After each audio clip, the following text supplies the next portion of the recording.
It's Sports Tonight on Channels Television. Tadi Aziz is out of the studio now, and here comes Cosmas Chukwuemeka. Cosmas, good to have you on Sports Tonight. Well, it's good to be here. I've been listening to Tadi Aziz, and I've learned a lot. Yes, I'm one of the critics of Nigerian referee. Everybody goes referees. I mean, you said a whole lot of things. I and Kelechi Mejubi, who is the publicity secretary of the Nigerian Referee Association. Most of the time we disagree on the social media based on everything. But, you know, I understand where they're coming from, and I understand the terrain, the dynamics of being a referee in Nigeria.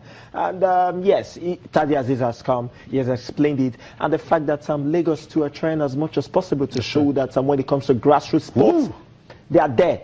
The Junior League, the Beach Soccer League. That's right. What else are we talking about here? So that's what it's all about, our grassroots sports development agenda. Let's go back to our football now. We've talked about the NPFL. Let's talk about the Nigeria National League. Yes, action will resume tomorrow. Have you been following the Nigerian National League? It's the second-tier division league. Teams from the NNL get qualification into the NPFL. And you're not doing so well, you're just going to drop. It's been interesting. We've seen away wins. So let's see the fixtures for the Southern Conference. Bayelsa United will take on Warri Wolves. Can Warri Wolves now go away to beat the impressive Bayelsa United because they lost their last game at home? So that's the NNL for you, right? The Bendel Insurance will take on AS Racine. Crown FC will take on Aqua Starlets. Delta Force, they seem to be the team on fire. Yeah. Let's see what they can give against Abia Commerce. First Bank will take on Unisem Rovers.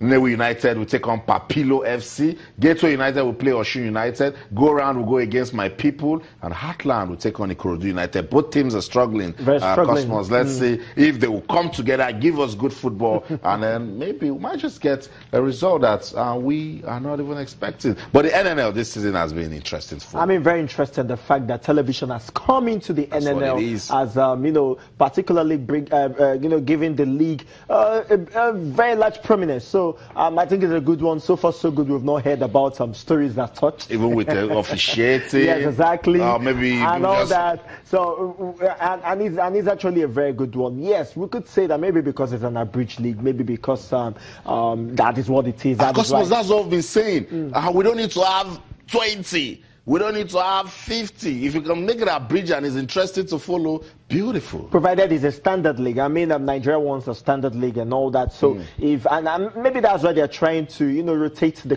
calendar to make sure that it corresponds with those ones in Europe and all that. And that is why we're having them. Apart from the Nigeria Professional Football League, the other leagues, including the Women League, the Nigeria National League, all of the leagues are abridged league. Maybe that is why we're having this. And it's actually a good one. Yeah. For me, it is even well run. I mean, if the Nigeria Professional Football League, when it was the Nigerian Premier League, at some point, because we wanted to do well, was had an abridged. That was when Ocean Boys won in 2007. That's true. So for me, an abridged league, everything will be standard, then there's no problem. I mean, the Nigerian National League is actually very good. If teams like Heartland and Ikorodu United that were good teams at the Nigerian Professional Football League come here and they're struggling for points, then things are actually happening there. I totally agree with you. That's the NNL for you. So if you have some time, a venue near you, and you know they're playing some good football in the Nigerian National League, go out there. That's your 10% you're giving to us. Football development in Nigeria. How can we talk about the men and leave the women? We also have the Nigeria Women's Football League, and we're going to be seeing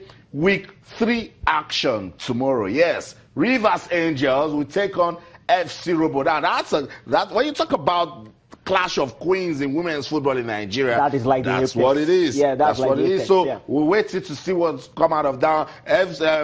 Robo Queens defeated Bayelsa Queens last week, and they said it was a very big win for them because they've never beaten Bayelsa United, Bayelsa Queens. So Rivers Angels take on FC Robo Queens. Bayelsa Queens will be hoping to bounce back when they take on Abia Angels at home.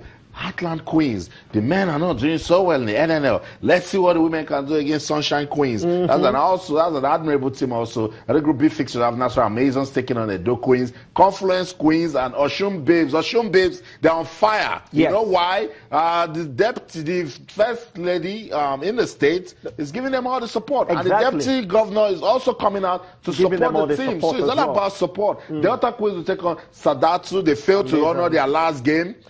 against Nasarawa, and they were punished. Adamawa Queens will take on Pelican Stars. Women's football for you, Nigeria. Cosmas Sema Bridge. We have new leadership. They have a spark that we love. Things are changing. Yeah, things are changing, and that is why they don't particularly care how many teams play. I mean, 3 teams have particularly not been given the chance to play, aside the one team that had to, leave the league because they changed management. So for me, Aisha Falode and people are really showing that, okay, we mean business here. I want to try as much as possible to make this. I mean, this is supposed to be the oldest league in Africa.